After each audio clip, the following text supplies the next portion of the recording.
In an instant, a man's spine was shattered. It's been 7 years, and a breadwinner is bedridden. It is one of the most courageous families you will ever meet.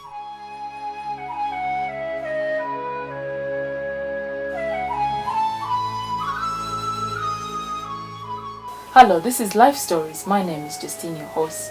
Sometimes you and me do not realize how lucky we are when we are able to get up in the morning and go execute all the plans in our day and get back home in one piece. Well, Robert Ochen had an accident 7 years ago, and since then he's been down. He has never gotten a chance to get up, sit upright, or get on his feet. Today, we hear his story, and also later on in the show, find out how true neighborhood can be useful and can change a life. Welcome to the show.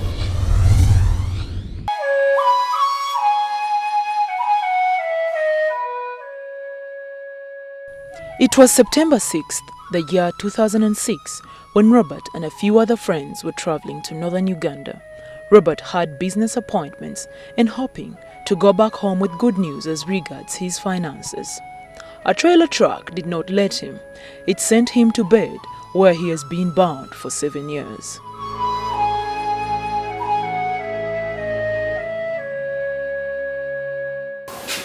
Hello, Robert. Hello. How do you feel? I would rather say I feel good because I don't have any pain. I'm totally paralyzed, so I'm just here like a log, so I have no complaint. What happened? Way back on the 6th of September 2006, I got a car accident on my way to Lira. We were trying to overtake a trailer, and midway in between the trailer just came back to our car and crushed us, knocked us out of the road, and we overturned several times. So I got injured in the spine, which left me paralyzed up to now.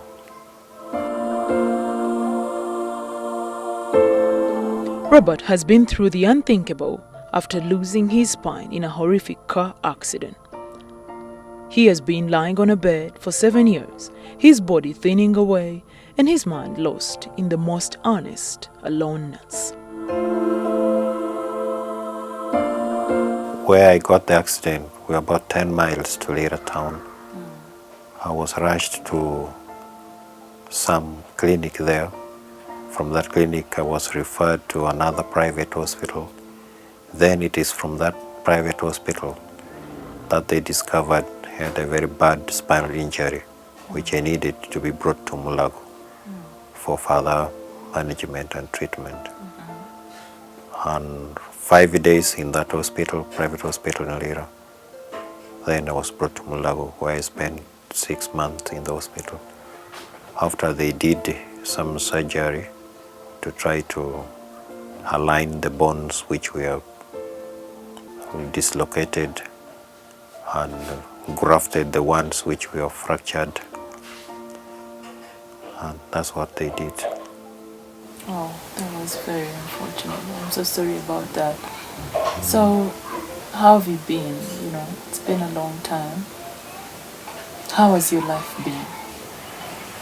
It has been very hard because, first of all, being the husband, the father, the breadwinner for the house, things changed all of a sudden.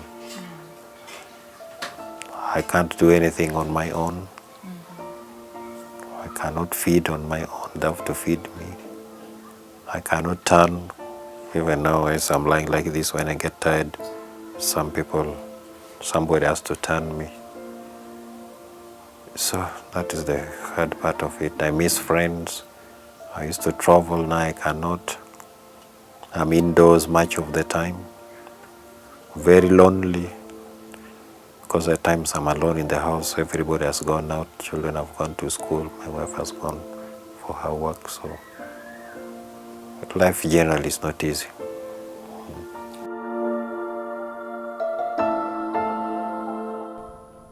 Robert does experience a period of complete numbness where he is just living through life, but he is able to breathe. Every morning, he wakes up to be babysitted by a family he actually heads. Despite the crushing feeling of grief, Robert reveals his spirit speaks otherwise. How do you live on to another day? That one, I would rather answer it in a biblical way, where I suppose you're a Christian, you might have read somewhere in the Bible or you might have heard where it says that you do not worry of what you will eat tomorrow or what you will wear, because your Father in heaven takes care of that. So how I move from today to the next, I don't even know. Friends can come and drop by that, get this piece of soap, get this kilo of sugar, get this kilo of beans, things like that. What did the doctors say? Did they say that there can be some kind of reversal? Did they say that this is permanent? Did they provide any alternative? You see, doctors are also funny in their own ways of doing things. I don't know whether because of their professional ethics, at times they may not tell you exactly what they are anticipating. I remember immediately after the surgery, they told me that we have done our part. God is also to do his part. Then they left me on suspense. But after some time, again a little bit of recovery, because initially I could not even lift the hands, but then I started lifting the hands. Then they would keep on saying, it will be okay, it will be fine. Just some words of encouragement. Then after some time, somebody advised that I could try to sue that truck which hit our car, if I could get a medical report from the doctors to confirm that the injury was all that bad, which somehow I needed some compensation. So when I went back to the doctors to get that medical report, in the report they wrote that there was no hope. My disability is 100%. I still have the report even here. So it is from there then that I realized that, oh, so that means there's no hope. But I still had some conviction within me that something could still be done. So November last year, I went back to the same doctor, the chief surgeon who operated me. I insisted, I said, doctor, something within me tells me something can still be done. Yes. Then he said, okay, we are still left with one option. And this option is doing some scan, what they refer to as MRI scan. By then, when I got the accident, this machine wasn't here in Uganda. So this last November, when I insisted and went back to him, then he proposed that we should do that scan, that MRI scan. This scan normally shows whether there's any injury in the nerves, in the brain, in the ligaments, in the spinal cord. So it is only that one where they can know whether there's still something to be done. So it is tomorrow I'm taking back this scan, the result, to the doctor. Then from there, he can tell us the way forward. You see, I'm a Christian, and I believe in myself. I know how my body works. Right from the beginning, when they told me that I would not survive out of this injury,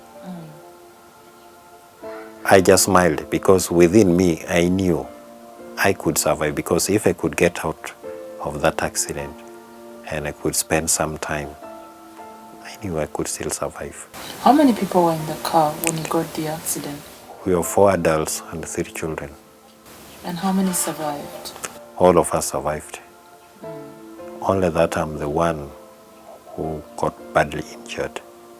And the one who was seated behind me lost one eye due to the broken glasses from the windscreen and the hot. Were you driving? No, I was the co-driver. And the one who was driving came out without even a scratch.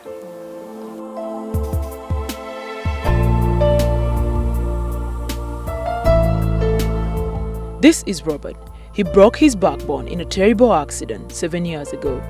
He has been paralyzed and only able to speak, see, and sleep ever since. This is Rose. She is Robert's wife. Rose stayed, and she has been Robert's spine all these years. You know, first of all, I never imagined somebody could get accident and be paralyzed completely like this. Now, when it happened to me, when I was still in the ward, I would see how some of the patients, male patients, would be suffering from their own wives mistreating them in one way or the other. Like maybe would say, give me some water I drink. The wife would not. There was one particular one which would not be good for me to mention. The man would be screaming on the bed. The wife would be seated down drinking beer in the wood, not bothered. But me, I have no complaint. My wife has been with me throughout, right from day one. And when I got accident, she was only 2 months pregnant. So she had to bear with me since that time up to now. She's the one now who is the breadwinner. She has to go look for money. She has to come and attend to me, bathing me, feeding me, dressing me up, things like that. So she has been the best of all the people who have been taking care of me, exceeding even the doctors. Besides the health, what did the accident rip you of? I miss friends too much. And I used to read a lot. I would read anything I would come across. Now I have the challenge. I cannot access things like magazines, newspapers, some books. And the biggest challenge, even if I may access some books, as you see here, turning over pages is not easy. I might take even 5 minutes just trying to open up to the next page. So I miss reading, I miss friends, I miss traveling. That's what I miss most. Okay. So, what did this experience bring to your mind about life? Life, I think I would refer you the way Solomon viewed life in the Bible, the book of Ecclesiastes. That life is meaningless and very useless. It's chasing after the wind. Because when I left home, I knew I was going to visit people. I knew I was going to do some business. And when I would come back, I would come up with something which would make my family happy. But all this, we are shattered in seconds. So life is just useless. We should not be overexcited in whatever we do. We should not have too much hope in whatever we do. We should just know that any time it can be cut short.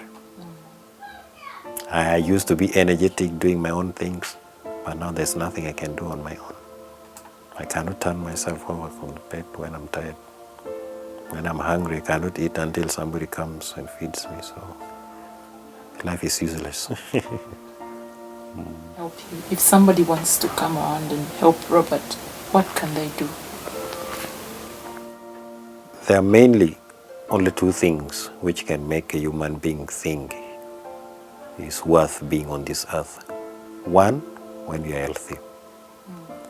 Now, if with this result of the MRI scan we have got, and I've showed to the doctors and said there's still something which can be done, I think that one will have been the best help I would need from somebody if it can be reversed to some extent. Secondly, without finances, everything is almost impossible. I have these 2 children. One is making 13 years in March. Another one is making 6 in April. They have to be in school. They have to feed. They have to dress. They need accommodation. So these are the kind of things which I cannot provide. So if maybe by any chance somebody could step in, like helping my health to be restored to some extent, and children going to school, feeding, dressing, accommodation, I think life would have been complete for me. All right, Robert. Let me let you have some rest and have a quick recovery. Thank you. You're still watching Life Stories. We just heard Robert's story. Robert's wife is going to join us shortly and tell us the rest of the story. Robert is very lucky that despite all this, at least he had a wife who stayed. She's been the backbone that he lost, and she will continue to give us the story. Stay with us and find out how you can help Robert and his family. Life Stories will be right back.